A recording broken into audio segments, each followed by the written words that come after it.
여러분 헬조선이라는 말 아시죠? 네, 한 5년 전쯤에 한참 유행했던 그런 말입니다.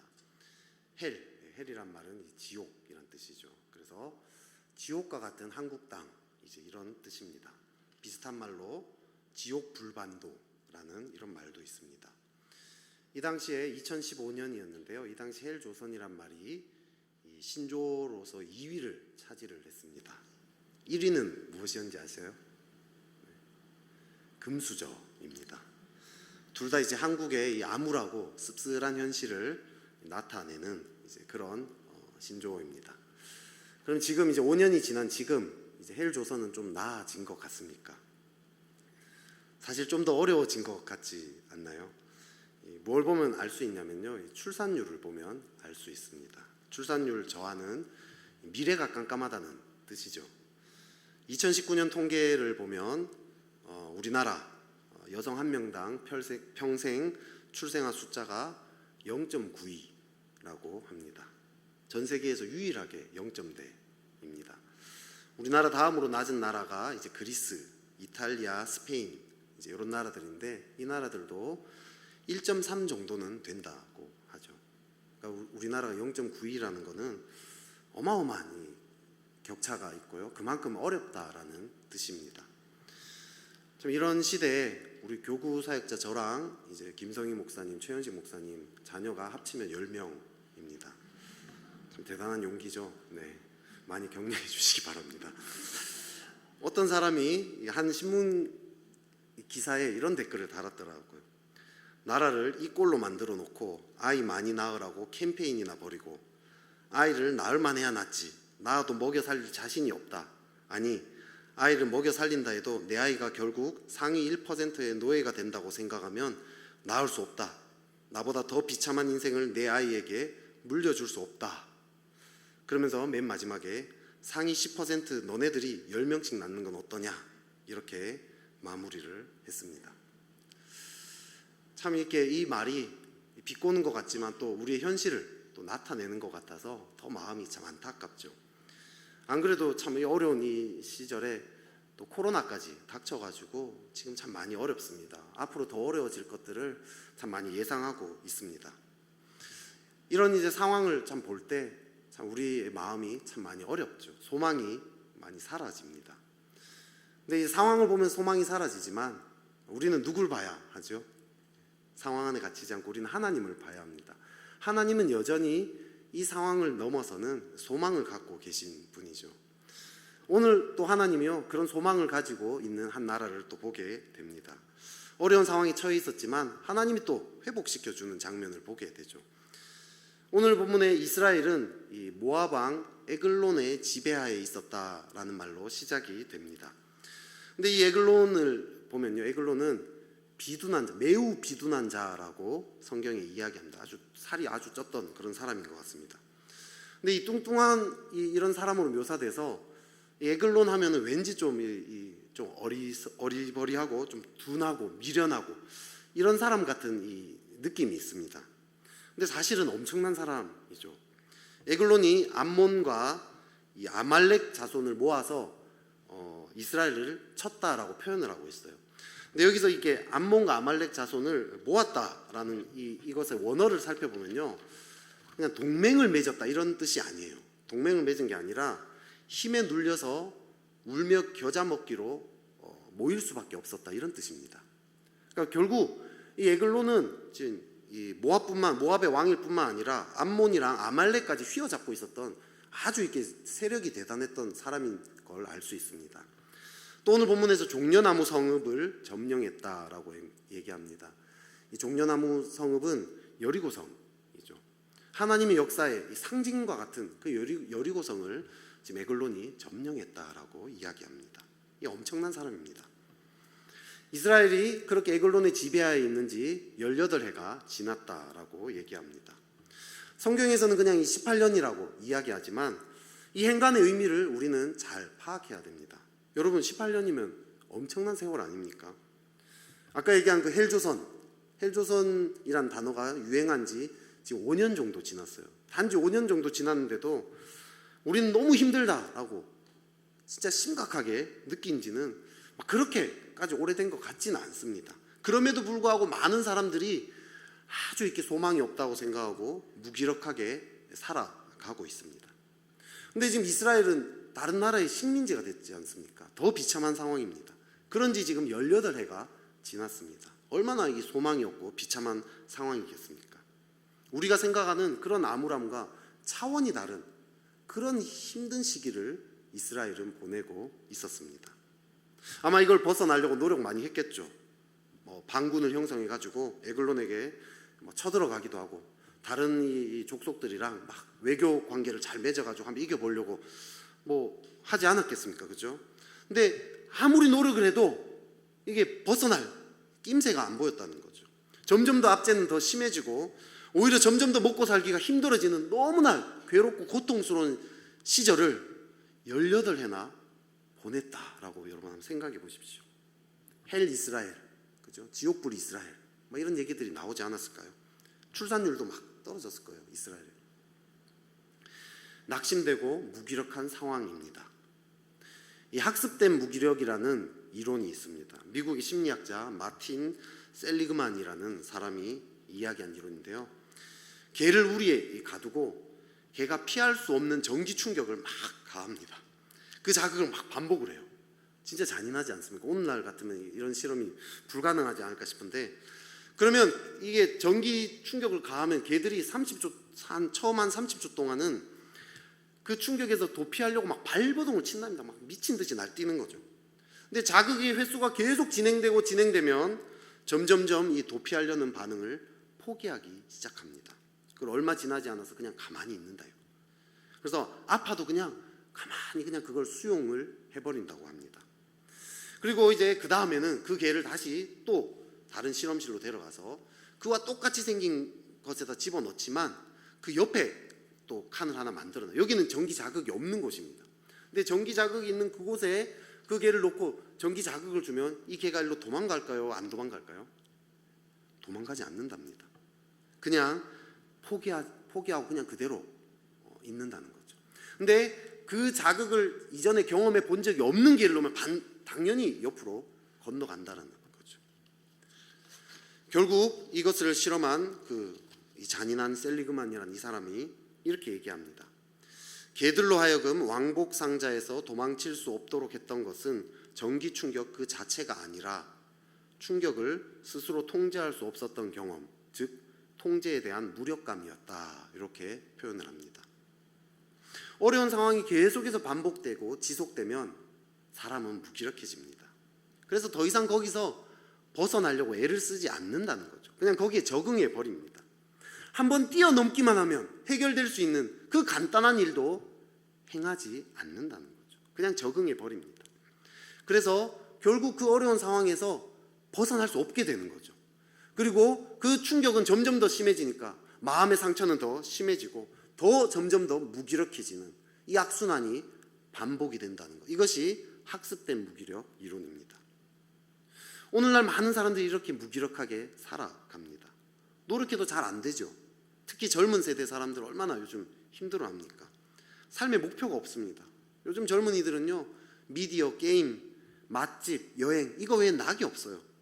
제가 들은 어떤 학생들은 이 자취를 하는데 자기네끼리 모여서 맨날 밤마다 치킨을 시켜 먹는 거예요. 이게 낙이 없으니까 인생에.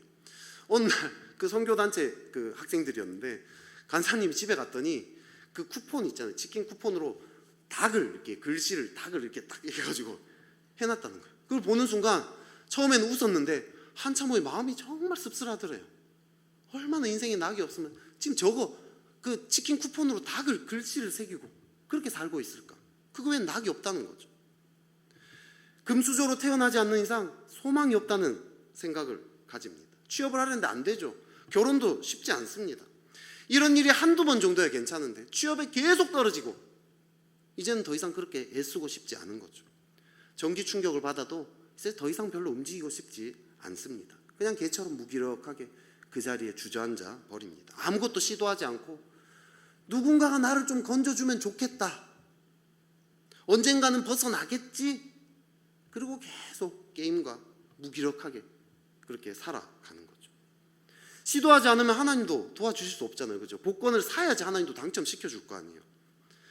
근데 만에 하나 하나님이 뭐 어떻게 도와주셔서 진짜 상황이 좀 바뀌었다, 어려움을 좀 벗어났다.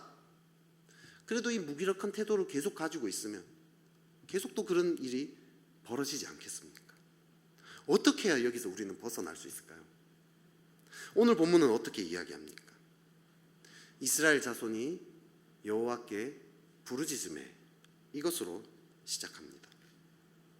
여러분, 무기력에서 벗어나기 위해서 뭔가 거대한 일을 계획하고 거대한 일을 행하지 않아도 돼요.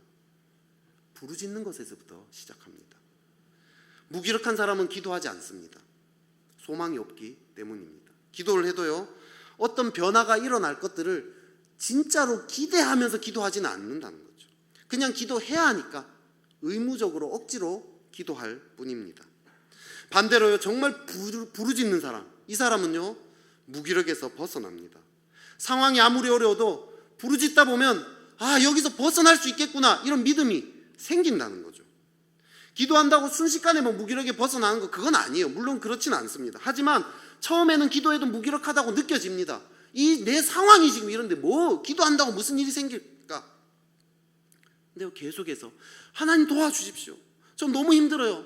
지금 이 상황 하나님도 아시잖아요. 이렇게 힘든데 안 될 것 같습니다. 하지만 하나님 전능하신 분인 거 믿습니다. 하나님 내 삶을 향한 놀라운 계획이 있는 거 믿습니다. 하나님 바라봅니다. 도와주십시오. 하나님 전능하신 하나님, 이 상황보다 크신 거 믿습니다. 계속 부르짖다 보면 어느 순간 될 수도 있겠다, 될 수도 있겠다, 더 기도하다 보면 되는구나, 반드시 된다, 하나님 도와주시면 될 수밖에 없어, 확신으로 바뀌게 된다는 거죠. 세상의 변화, 내 삶의 변화, 이 모든 것은요 이 확신에서부터 시작이 됩니다. 한 사람의 어떤 이 마음의 변화, 이 태도의 변화에서부터 시작이 되죠. 그리고 그 변화는 부르짖는 것에서부터 시작이 되죠. 마귀는 계속해서 우리를 너 상황이 이런데 안 돼, 무기력하게 만들어버립니다. 할 수 없어 너는. 하지만 하나님께 부르짖는 자는 소망이 있습니다.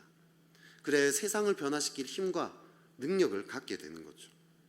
그런 의미에서 오늘 이 자리에 계신 우리들이요 진짜 이 나라의 소망입니다. 헬조선의 소망입니다. 우리 옆 사람한테 한번 부르짖는 당신이 이 나라의 희망입니다 한번 얘기해 볼까요? 부르짖는 당신이 이 나라의 희망입니다.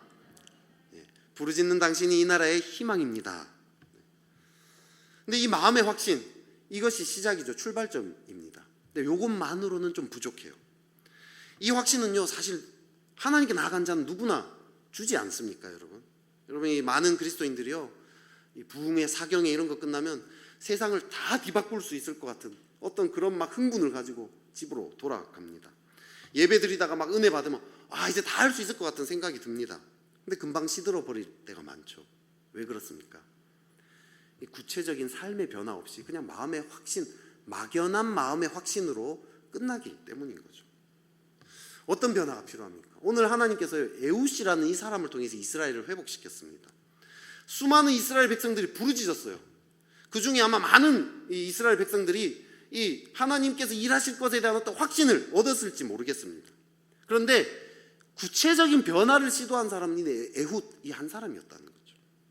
다 부르짖었지만 정작 쓰임 받은 사람은 에훗 한 사람입니다.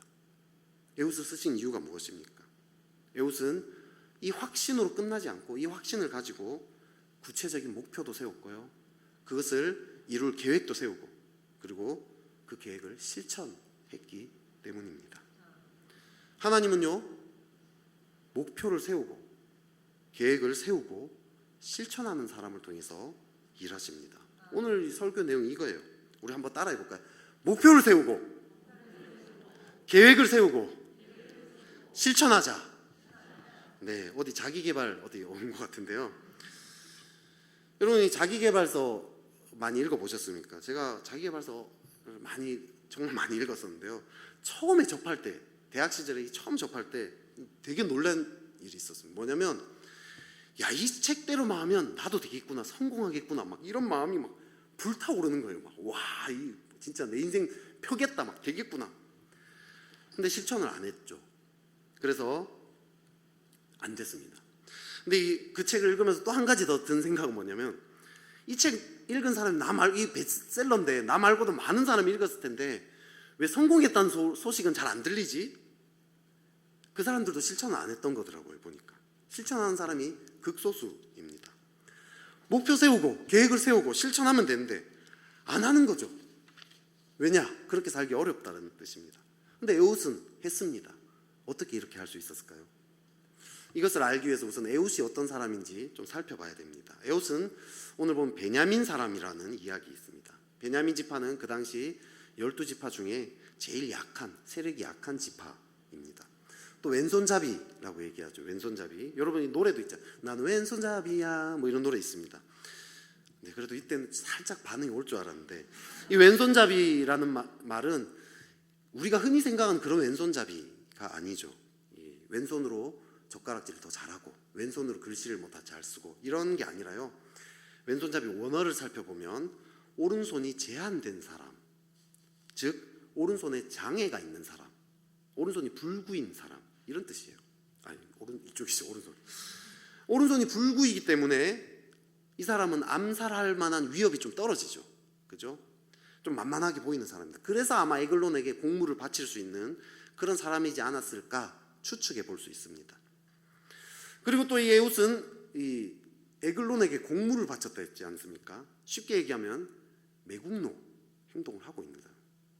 전문 용어로 앞제비 이렇게 얘기하죠. 앞제비. 이스라엘 자손의 공물을 모아서 이 모압에게 바치던 사람입니다. 아마 이스라엘 백성들이 아주 욕하던 그런 사람일지 모르겠습니다. 이 사람의 직업은 아주 되게 수치스러운 그런 직업입니다.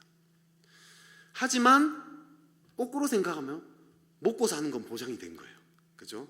다른 이스라엘 백성들은 다 굶고 비참하게 막 학대당하고 이래도 에웃은 조금만 이렇게 하면 먹고 사는 게 보장이 돼 있는 거죠. 철밥통, 오늘날 고위공무원 뭐 이런 사람이었습니다. 에웃은요 베냐민 지파, 아주 세력이 약한 지파의 왼손잡이, 장애라는 부족한 상황이 있었습니다. 매국노라는 수치스러운 직업을 가졌습니다. 그럼에도 불구하고 나는 할 수 없다라고 절망하지 않았던 거예요. 에웃은. 또 이 에웃은 먹고 사는 게 보장됐어요. 그냥 이렇게 먹고 살기만 해도 어디야, 나는 이 정도면 그냥 충분해, 난 이렇게 그냥 살다 죽을래, 이렇게 하고 멈추면 되는데 멈추지 않았어요.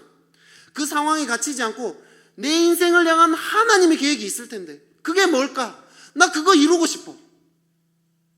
거기에 초점을 맞췄다라는 거죠. 오늘 에웃이 에글론을 그냥 우연히 얻어 걸려서 죽였을까요? 암살을 했을까요? 아니면 치밀한 계획 끝에 죽였을까요? 본문을 읽어보면 아주 치밀한 계획을 짰다는 걸 알 수 있습니다. 돌 뜨는 곳에 막 다녀오고요, 칼을 숨겼고, 이 우연히 된 게 아니에요. 치밀한 계획이 있었습니다. 에웃은요 이 모압 왕 에글론의 암살이라는 이 목표가 있었고요, 그 목표를 이루기 위해서 치밀한 계획을 세웠던 사람임을 알 수 있죠. 그러면 먼저 이 목표를 어떻게 가졌을까? 에웃은 어느 날 갑자기 하나님이 큰 소리로 에웃에게 너는 에글론을 암살할지어다 이렇게 얘기를 했을까요? 그렇게 했으면 아마 이런 목표 가지기 쉬웠을 거예요. 그죠? 근데 아마 이렇게 하나님이 직접 말씀하셨으면 성경에 기록됐을 것입니다. 보통 하나님이 직접 말씀하신 거는 웬만하면 다 성경에 기록이 되었습니다. 아브라함, 뭐 야곱, 이삭 이런 데 얘기했던 거, 모세한테 다 이렇게 기록이 됐잖아요. 직접 말씀하신 건 아닌 것 같습니다. 그럼 어떻게 이런 목표를 가졌을까요? 아마 끊임없이 기도하지 않았을까요? 하나님, 제가 이 자리에서 지금 제가 처해 있는 이 상황에서 어떻게 하나님께 쓰임 받을 수 있을까요? 저는 이 베냐민 지파예요. 힘이 너무 약한 지파입니다. 저는 게다가 장애인입니다. 제 직업은 모두가 욕하는 그런 이 매국노 짓을 하는 것 같습니다. 그렇지만 제 삶에도 하나님 계획이 있지 않습니까? 저 정말 그거 알고 싶어요. 부르짖었을 거예요. 하나님, 제가 이런 지금 상황에 처해 있는데 이 상황에서 주님이 제게 원하시는 게 무엇입니까? 계속해서 물어보고 계속해서 묵상했습니다. 그런 가운데요, 막 기도하고 묵상하는 가운데 나는 에글론을 직접 만나는 사람이지 에글론 목을 따버리는 거 어떨까? 처음에 한번 딱 생각해 봤을 거예요. 근데 점점 기도하고 하면 할수록 이게 나를 향한 지금 내 상황에 하나님이 나를 부르신 부르심이구나 하는 확신들이 오기 시작했을 거예요. 하나님은요 오늘 이 에웃이 없었더라면 어쩌면 다른 사람을 통해서도 일하실 수 있습니다. 예를 들어서 이스라엘에 어떤 장교가 있었다 합시다. 군대 장교가 있었다. 이 사람이 기도를 했다고 합시다. 하나님 저를 향한 계획이 무엇입니까? 그러다가 묵상하고 기도하다 보니까 이스라엘 백성을요, 어디 저기 산 꼴짝이 정말 아무도 모르는 만한 곳에 모아가지고 훈련을 시키는 거예요. 군사 훈련을 시킵니다. 그러다가 어느 순간 그 훈련 잘 된 이 사람들 데리고 쳐들어가가지고 뭐 이렇게 해방시킬 수도 있지 않겠습니까? 그죠? 요리를 잘하는 사람이 자기가 꿈을 꾸고 있다. 요리사가 꿈을 꾸고 있어. 모압에 취업을 해서 그 궁전에 취업해가지고 에글론을 독살시켜야 되겠구나. 이런 꿈도 꿀 수 있지 않겠습니까? 만약에 아리따운 여인이다. 에스더 같은 막 이런 아주 아리따운 여인이다.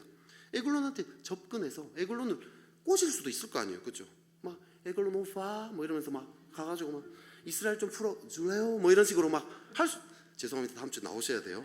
이렇게 하면서 이스라엘의 해방을 그런 꿈을 꿀 수도 있지 않겠냐는 거죠.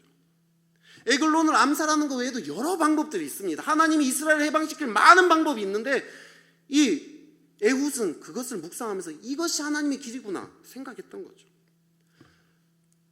에훗을 제외한 아무도 그런 꿈을 꾸지 않았던 것 같습니다. 다들 학습된 무기력 가운데 빠져서 그냥 여기서 먹고 살기만 해도 다행이야. 이 먹고 사는 문제도 얼마나 힘든 문제예요. 치열한 문제입니다. 그것조차도 힘든 일입니다. 그래서 다 거기에 그냥 갇혀 있었어요. 그런데 에훗은 하나님께 쓰임 받으려고 마음을 먹었다는 거죠. 에훗의 기도는 그 하나님이 나를 향한 계획이 있다는 확신에서 끝나는 정도가 아니라 그것이 무엇일까 집요하게, 그 목표가 무엇일까 집요하게 물어보고, 그리고 그 목표에 대한 확신을 가지고 계획까지 세울 정도였다는 거죠. 그렇기 때문에 하나님의 역사가 나타난 거죠. 이 시대 사람들은요, 다 자기 먹고 살 것에 거기에만 바쁩니다. 내 집 장만, 노후 대책, 건강, 자신의 그 힘든 문제, 지금 내 해결되지 않은 나의 어떤 어려운 문제에만 다 거기에만 갇혀 있습니다. 하나님께 어떻게 쓰임 받을까? 나를 향한 하나님 계획은 무엇일까? 이 나라를 하나님 어떻게 변화시킬까? 여기에 대해서 관심을 쏟지 않아요. 지금 이렇게 얘기해도 잠시 감동받다가 또 돌아가면 지금 당장 내 문제. 하나님 나라를 위해서 살아야 한다는 건 알지만 실제 정말 나의 모습은 나만 철밥통이면 괜찮아. 그래서 이제는 적당히 살아가는 것이 너무나 당연해버린 그런 시대가 되었습니다. 애쓰는 사람이 오히려 이상한 사람 취급받아요. 심지어 교회에서도 그래요. 다락방에서 하나님 나라를 위해서 막 이렇게 살아야 된다는 얘기하면 튀는 사람들, 분위기 못 맞추는 사람, 이상한 눈으로 쳐다보는 그런 사람 되어버립니다. 많은 사역자들도요, 자기 먹고 사는 문제 자리 잡히면 사명을 잃어버립니다. 더 이상 발버둥 치지 않습니다. 오늘날 에훗은요, 하지만 이 에훗은 그런 장애인의 매국노 소리를 듣는 그런 어려운 상황인데 거기에 갇히지 않았어요. 먹고 사는 문제 다 해결됐지만 거기에 안주하지 않았습니다. 하나님 나를 향한 계획이 있을 텐데 그게 뭘까? 그것을 부르짖으면서 찾고 구했다는 거죠. 그것이 구체적인 목표가 될 때까지 계속해서 묵상을 했습니다. 에글론을 암살해야 된다는 그 구체적인 목표를 갖게 되었습니다.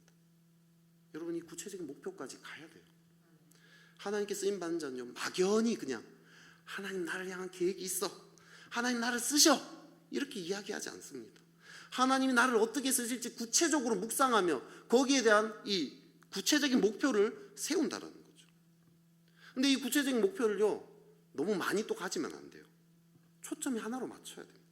여러 가지 목표가 있어도요, 그 한 번에 하나씩 해 나가야 합니다. 하나님의 어떤 그 지금 이 상황에 하나님이 지금 나에게 원하시는 그것이 있다라는 거예요. 그걸 잘 분별을 해야 합니다. 슬램덩크라는 이 만화가 있죠. 혹시 보신 분인지 모르겠는데요. 주인공 강백호가 경기에 출전을 합니다. 근데 출전했는데 팀에 아무런 도움을 못 줍니다. 강백호가 왜 도움을 못 주냐면 처음 나갔는데 막 너무 긴장해가지고 슛도 잘해야 될 것 같고 수비도 잘해야 될 것 같고 막연하지만 뛰어난 움직임을 보여줘야 될 것 같은 이 부담만 가득하는 거죠. 근데 그때 팀의 주장인 채치수가 나타납니다. 너의 리바운드는 좀 기대해보지. 딱 한마디 하고 지나가요. 그때부터 이 강백호가 리바운드만 이제 집중을 합니다. 강백호는 이 리바운드에 엄청난 소질이 있었거든요. 팀원들 모두가 그때부터 백호가 잡아줄 거야 이러면서 담대하게 슛을 쏘기 시작합니다. 경기 흐름이 확 바뀌어버려요. 어디서부터 시작됐냐면 강백호가 리바운드 하나에 집중하는 거. 딴 거 다 포기하고 거기에 딱 집중하면서 팀 자체가 바뀌고 게임 자체가 바뀌어버리는 장면이 나옵니다. 이게 우리를 향한 하나님 부르심이라는 생각이 듭니다. 한 번에 모든 걸 다 잘할 수 없어요. 다 잘하려고 하면 안 돼요. 다 안 됩니다. 강백호는요, 나중에는 슛도 잘하게 돼요. 하지만 지금은 리바운드라는 거죠. 하나님 나라를 위해 살아야 하고 막연하게 이야기합니다. 해야 할 일이 너무 많아요. 그러면 근데 이 순간 내가 집중해야 될 일이 있지 않겠어요? 목표를 분명하게 해야 됩니다. 슛도 잘하고 리바운드도 잘하고 패스도 잘하고 수비도 다 잘하려고 하면 아무것도 못해요. 우리는요, 직장에서요, 내 직장 상사 그 A를 전도해야 되는데 A만 전도해야 돼요. 내 동료 B, C, D, E, F, G 얘들도 다 전도해야 돼요. 다 하려고 하니까 힘들죠. 게다가 회사에 잘리면 안 돼요. 먹고 사는 문제도 중요한 거 아니에요. 일도 잘해야 됩니다. 인정도 받아야 됩니다. 지금 내가 맡은 이 프로젝트도 잘해야 되고요, 동료들과 관계도 잘 맺어야 됩니다. 그것만 해야 됩니까? 직장 내의 비리, 이 문제들도 언젠가는 처단을 해야 됩니다. 그것도 막 생각을 하고 있습니다. 그러면서 내 인격도 다듬어야 됩니다. 우리 가족들도 놓치면 안 돼요. 개인 기도 생활, 말씀 생활도 잘해야 되고요, 우리 다락방도 그 한 사람 한 사람도 다 챙겨야 됩니다. 이 모든 걸 다 잘해야 된다는 막연한 부담만 가득 안고 있는 거죠. 어떻게 다 잘할 수 있어요? 불가능하죠. 내가 집중해야 될 거 한 가지, 두 가지만 잘하면 돼요. 그 한 가지만 잘해도요, 모든 게 변화됩니다. 내 그 직장 상사 A 전도, B, C, D, E, F, G 다 포기, A만 전도하겠다. 잘 접근하려다 보니까 인격적으로 A를 잘 대해야 돼요. 그러니까 상사 A가 자꾸 나한테 참 이렇게 또라이 짓을 계속해요. 용서해야 돼요. 용서하지 않으면 이 사람 전도 어떻게 하겠어? 그러다 보니까 내 인격이 서서히 다듬어집니다. 전도에 대한 마인드, 스킬들도 배워야 되고, 복음을 전하려고 하니까 자기가 복음에 대한 이해들이 막 높아지기 시작합니다. 말씀에 대한 이해도가 깊어집니다. A를 위해서 계속 기도하다 보니까 경건 생활도 자리 잡히기 시작합니다. 이런 식으로요, 한 가지에 집중했더니 나머지도 다 연쇄적으로 변화가 일어난다라는 거죠. 한 가지를 제대로 집중하면 그 목표는 이루어지지만 이 한 가지 목표 잡는 것조차도 사실 쉽지 않아요. 여러분. 한 가지 쉬운 일 아닙니다. 에글론 암살이라는 목표 잡기가 쉬웠을까요, 여러분? 얼마나 두렵지 않아? 이러다가 걸리면 어떻게 되지? 두렵지 않겠어요? 그 어마어마한 권력을 가진 에글론을 죽인다. 이건요, 계란으로 바위치기입니다. 암살한다라고 생각하기에는 이 오른팔이 장애였지 않습니까? 얼마나 힘든 일입니까? 내가 감히 그런 일을 할 수 있을까? 나 같은 매국노가 무슨 그런 짓 태도나 이스라엘한테 욕먹을지도 몰라. 별의별 생각이 막 다 들어왔음에도 불구하고 하나님 앞에 계속해서 그 음성을 이겨내면 내가 감히 뭘 할 수 있을까? 내가 이 상황이 뭘 할 수 있어? 이 음성들을 계속 이겨내면서 나의 목표는 에글론 암살이구나. 그거를 붙잡았던 거죠. 내가 하지 못할 이유는 끊임없이 솟아납니다. 하지만 그 모든 것들을 뒤로하고 내가 하나님 앞에 해야 될 그 이유, 하나님의 그 목표, 하나님 나를 향한 그 계획이 무엇인지 끝까지 붙잡고 씨름할 때, 그때 하나님께서 역사하시는 거죠. 하나님이 나를 쓰실 것들을 믿고 믿음 안에서 내 상황을 계속 묵상해 보십시오. 지금 내 상황에서 내가 정말 해야 될 구체적인 일이 무엇인지를 씨름을 해야 합니다. 그것이 구체화될 때까지 계속 씨름해야 돼요. 하루, 이틀, 3일, 한 달, 2달. 아니, 사실은 그런 삶이 우리 몸에 배어야 돼요. 계속해서 하나님이 지금 내 상황에서 원하시는 것이 무엇일까를 물어보는 것 자체가 내 몸에 배어야 돼요. 하나님의 계획은 계속해서 변화가 됩니다. 내가 그것을 이루지 못할 이유들, 지금 이 상황의 어려움들, 그것을 뛰어넘을 수 있는 그 믿음들을 계속해서 하나님께 구하며 씨름해야 합니다. 먹고 사는 것, 지금 나에게 주어진 이 당면하는 이 어려움들, 이것에 갇히지 않고 목표, 하나님께서 나에게 주신 그 계획이 무엇인가를 알려고 발버둥을 쳐야 한다는 거죠. 이것을 놓쳐버리면요, 결국 어떻게 살죠? 그냥 세상이 주어지는 대로, 세상이 하라는 대로 그냥 하다가 인생이 끝나는 거죠. 계속 휘둘리다가, 불확실한 세상이 계속 우리에게 주는 그게 계속 휘둘리다가, 그러다가 아무것도 못하고 끝나버립니다. 시간이 좀 주어지면요, 쾌락에 그냥 빠져버리는 거죠. 무기력하게 살아갑니다. 지금 한번 생각해 보십시오. 정말 내 삶을 하나님께 드린다라고 할 때 내가 절대 포기해서도 안 되고, 그리고 반드시 이루어야 할, 내가 반드시 지금 해야 할 그것이 무엇입니까? 그 한 가지를 생각해 봐야 돼요. 어떤 사람은요, 경건 생활에 대한 목표를 세워야 할 수도 있습니다. 매일 하나님과 30분 이상 친밀하게 교제하겠다. 여러분 이런 목표 세워야 될 사람이 있어요. 신앙 생활한 지 오래되고요. 뭐 과거에 여러 체험이 있어 과거에 영빨 날렸다 이렇게 하시는 분들 중에요. 사실 지금 이거 안 되는 분들 많이 있어요. 그냥 시간만 때우는. 이것이 몸에 배는 것부터 시작해야 안 될까요? 이거 하나만 사실 바뀌어도 우리 삶이요 연쇄적으로 다시 변화가 일어납니다. 정말 하나님 이 30분이요 그냥 30분이 아니라 정말 이 30분 가운데 하나님과의 친밀함이 있고 하나님의 음성을 들을 수 있고 또 그 시간을 통해서 내 하루의 삶이 형성되어지는 그런 것이 몸에 배이면요 진짜 사람의 삶이 어마어마하게 변화가 돼요. 제가 자기계발서 책 많이 읽었댔죠. 자기계발서 읽어보면 결론이 뭔지 아세요? 그냥 하나님과 친밀함만 있으면 이게 저절로 되는 거라는 걸 알게 됐어요. 뭐 목표 잡고 우선순위 정하고 계획 세우고 실행한 거 이 모든 것들이요 하나님과의 친밀함 안에 있으면요 뭘 할지 알아요. 분별력이 생깁니다. 이 기초만 되면요 삶이 변할 수밖에 없는 거죠. 이것이 자리 잡히면 그때 가서 이제 다른 목표들을 세워 나가면 되는 거죠. 어떻게 내 삶에 구체적으로 지금 정말 내 삶에 가장 필요한 거 한 가지 무엇일까? 그걸 한번 생각해 보십시오. 한 가지 두 가지를 생각해 보셔야 됩니다. 그것을 하나하나 실천하고 내 몸에 배이다 보면요 진짜 우리의 삶에 변화가 일어납니다. 그 목표를 세우고 계획을 세우는 거. 목표만 세우고 끝나는 게 아니라 계획까지 같이 세워야 됩니다. 어떻게 할지. 시간이 많이 가가지고 좀 급하긴 한데요. 빨리 뒤에 내용 짧게 하겠습니다. 여러분이 이 이스라엘의 여러 사람이 곡물을 메고 왔다가 곡물을 에글론에게 바쳐요. 이때는요 막 몸수색도 엄청 하고 막 얼마나 이게 그 검문이 심하지 않겠습니까? 에글론도 막 긴장하면서 막 이러고 있을 거예요. 에훗은요 계획을 세우는 거예요. 그렇기 때문에 이스라엘이 다 돌아가고 곡물을 바치는 거 다 돌아가고 난 다음에 혼자 멀리 갔다가 다시 돌아옵니다. 이때 에글론은요 아마 긴장이 풀어져 있었을 거예요. 그날 중요한 일을 다 마쳤잖아요. 반바지에 난닝구 차림으로 아마 있을지 모르겠어요. 막 경계도 막 풀어져 있을 때 검문도 아마 쉽게 통과됐을 거예요. 그래서 부하들도 아마 긴장이 풀려 있을 때 그때 에훗이 다시 싹 돌아오는 거죠. 에글론 암살이란 뚜렷한 목표를 가지니까 구체적인 계획도 나오는 거예요.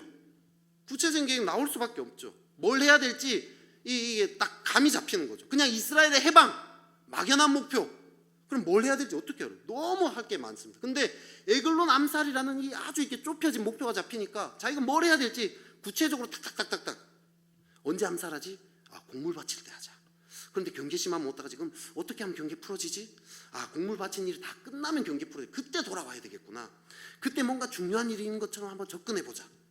그런 식으로 막 생각을 해봐요. 치밀하게 계획을 세우는 거죠. 신하들의 신임을 좀 얻어야지 내가 할 수 있을 텐데 그러면 신하들한테 내가 계속 다가가야 되겠다. 뇌물을 바치면서 좀 이 사람들의 환심을 얻어야 되겠다. 권력욕이 있는 것처럼 보여줘. 이러면서 막 누구 신하부터 다 저 사람 허니콤보 좋아해서 허니콤보 사다 주자. 이렇게 하는 거예요. 어느 날 그 임영웅의 바램 들려주자. 이러면서 계속 친해지는 거예요. 그렇게 접근을 해서 지금 이 일이 벌어진 거죠.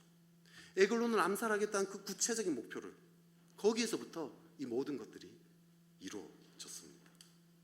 에글론 암살뿐만 아니라 군대 양성하자 다른 것들 막 다 계획 세웠으면 이 사람 못했을 거예요. 우선 딱 하나에 초점을 맞추고 거기에 완전히 자신의 삶을 들였습니다. 아마 기도도 많이 했겠죠. 신하들의 신임을 얻게 해주세요. 에글론의 신임을 얻게 해주세요. 경계가 느슨해지게 해주세요. 내 칼을 숨기고 들어갔는데 이거 안 들키게 해주세요, 주님. 그리고 찌르면 한 방에 훅 가게. 한 방에 꼭 끝내야 됩니다. 주님 이 사람이 딱 찔렀는데 소리 지르면 안 됩니다. 얼마나 기도했겠어요. 그렇죠?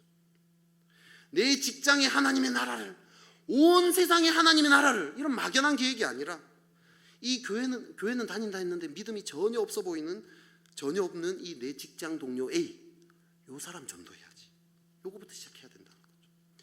이 목표가 내게 얼마나 중요하면 이게 하나님 나에게 주신 목표구나. 여기에 대한 확신이 필요합니다. 이걸 하려면요, 이건 그냥 내가 생각해서 되는 게 아니에요. 계속 오랜 기도의 씨름이 필요합니다. A 집사가 회심해도 좋고 안 하면 어쩔 수 없지 이런 마음이면 안 돼요.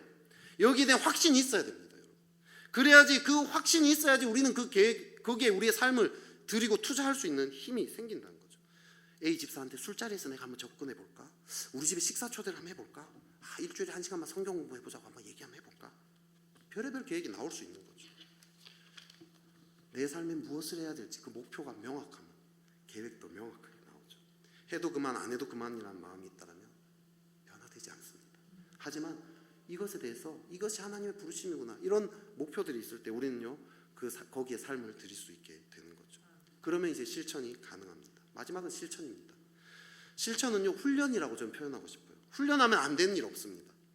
여러분 칼로 누군가를, 이 지금 왼손이었죠, 왼손으로 오른쪽 허벅지에 있는 거 빼가지고 이렇게 훅 쑤셨어요. 그렇죠? 이거 쉬울까요? 여러분 칼로 누구를 딱 찔렀는데 한 방에 이 사람이 죽는다. 쉬운 일일까요? 어려운 일일까요? 알면 이상한 거예요. 그죠? 알면 큰일 납니다. 어려운 일이에요.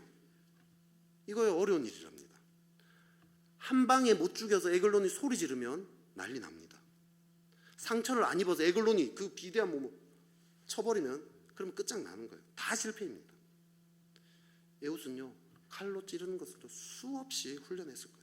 자연스럽게 될 때까지 수백 번, 수만 번 계속 뭐 나무 인형 세워놓고 계속 했을 거예요. 수없이 했을 거예요. 여러분 슬램덩크에도 그런 장면이 나와요. 어떤 이 서태웅이라는 사람이 눈 부상이 생겨가지고 한쪽 눈만 보입니다. 자유투를 해야 되는데 한쪽 눈 보면 원근감이 안 생기잖아요. 어떻게 하는지 아세요? 눈을 감아버려요. 눈을 감고 슛을 쏩니다.